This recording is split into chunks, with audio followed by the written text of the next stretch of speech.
സർഗജാലകം പുരസ്കാരം ദിവാകരൻ വിഷ്ണുമംഗലത്തിന്. ഇപ്പോഴത്തെ കുട്ടികളുടെ IQ ലെവൽ വളരെ ഹൈ ആണ്. അത് നിലനിർത്തണമെങ്കിൽ പ്രോട്ടീനും കാൽസ്യവും അടങ്ങിയ ശുദ്ധമായ പശുവിൻ പാൽ ദിവസവും കൊടുക്കും. നിങ്ങൾ കഴിക്കണം. ജനതയുടെ പാലും നെയ്യും ഭക്ഷണത്തിന്റെ ഭാഗമാക്കണം. കലാസാഹിത്യ രംഗത്തെ കൂട്ടായ്മയായ സർഗജാലകത്തിന്റെ 5ാം വാർഷികാഘോഷത്തിന്റെ ഭാഗമായി ഒരുക്കിയ പ്രഥമ സർഗജാലകം സാഹിത്യ പുരസ്കാരം ചോറ്റുപാടം എന്ന കവിതാ സമാഹാരത്തിന്റെ രചയിതാവ് പ്രശസ്ത കവി ദിവാകരൻ വിഷ്ണുമംഗലത്തിന് നൽകുമെന്ന് ബന്ധപ്പെട്ടവർ മാധ്യമ സമ്മേളനത്തിൽ അറിയിച്ചു. മലയാളത്തിലെ പ്രശസ്തരായവരുടേത് അടക്കം 80ഓളം പുസ്തകങ്ങളിൽ നിന്നാണ് ജൂറി ജേതാവിനെ തിരഞ്ഞെടുത്തത്.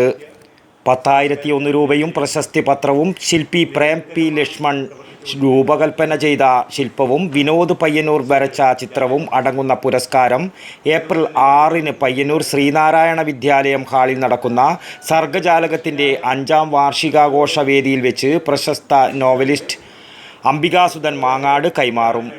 മുടി എന്ന പുസ്തകത്തിലൂടെ ജൂറിയുടെ പ്രത്യേക പുരസ്കാരം നേടിയ ഓലയമ്പാടിയിലെ 15-കാരി കെ ആര്യനന്ദിയെയും വേദിയിൽ വെച്ച് അനുമോദിക്കും.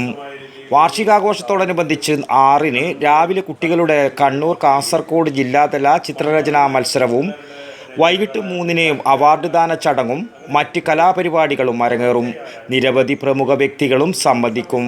Shivan Thettath, Madhavan Puracheri, KCTP Ajitha, Gangan Kunhimangalam, Gopinathan master, NV Gangadharan master എന്നിവർ മാധ്യമ സമ്മേളനത്തിൽ സംബന്ധിച്ചു. News bureau, Payyanur. ശ്വാസം വലിച്ചുവിട്ടെ. എത്ര വയസ്സ് വരെ പാൽ കൊടുത്തു? 1 വയസ്സ് വരെ.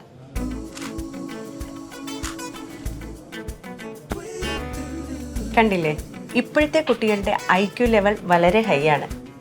അത് നിലനിർത്തണമെങ്കിൽ പ്രോട്ടീനും കാൽസ്യവും അടങ്ങിയ ശുദ്ധമായ പശുവിൻ പാൽ ദിവസവും കൊടുക്കും.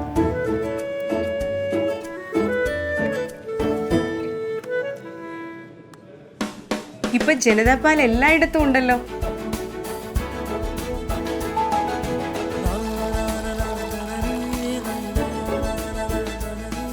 നിങ്ങൾ കഴിക്കണം. ജനതയുടെ പാലും നെയ്യും ഭക്ഷണത്തിന്റെ ഭാഗമാക്കണം. ആരോഗ്യമുള്ളവർക്കേ നാളെയുള്ളൂ.